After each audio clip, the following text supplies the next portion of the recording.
एक औरत आटे को जोर से गूंद रही थी। सफेद मैदे का वो आटा इतना मुलायम और चिपचिपा कि एकदम च्यूई डो बन सके। छोटे छोटे टुकड़े काटकर लकड़ी के बेलन से बेलकर उसमें तरह तरह की मजेदार भरावन डाली और प्यारे प्यारे शेप्स देकर रख दिए।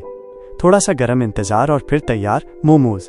लेकिन उस रोजमर्रा के दिन पर जब उसने अपने हाथों से बनाए उन नाजुक मोमोज का पहला निवाला लिया, उसका चेहरा बिल्कुल बेअसर था। और तभी औरत की आंखें फैल गईं, जैसे किसी किंग मोमो के बराबर।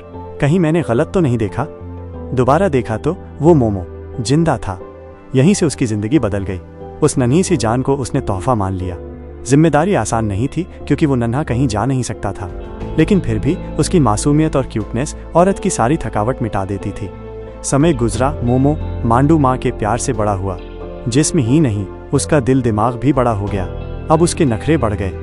वो माँ की बाहों से निकलकर अपनी मर्जी चलाने लगा, यहाँ तक कि माँ के साथ रोटी बांटना भी ठुकरा दिया। यहीं से शुरू हुई मांडू की बगावत। माँ ने उसे खुश करने के लिए ढेर सारा लजीज खाना बनाया, लेकिन मांडू के लिए अब माँ के अलावा भी बहुत कुछ अहमियत रखने लगा था।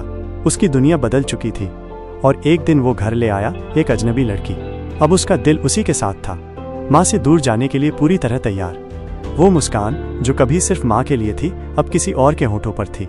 माँ बर्दाश्त न कर पाई। गुस्से और डर में उसने मोमो को ही निगल लिया और फिर आंखों से बहते आंसुओं के साथ उसने असलियत देखी। वो मोमो कोई और नहीं, उसका अपना बेटा था, जिसका गोल मटोल चेहरा देखकर उसने बचपन में उसे मांडू कहा था।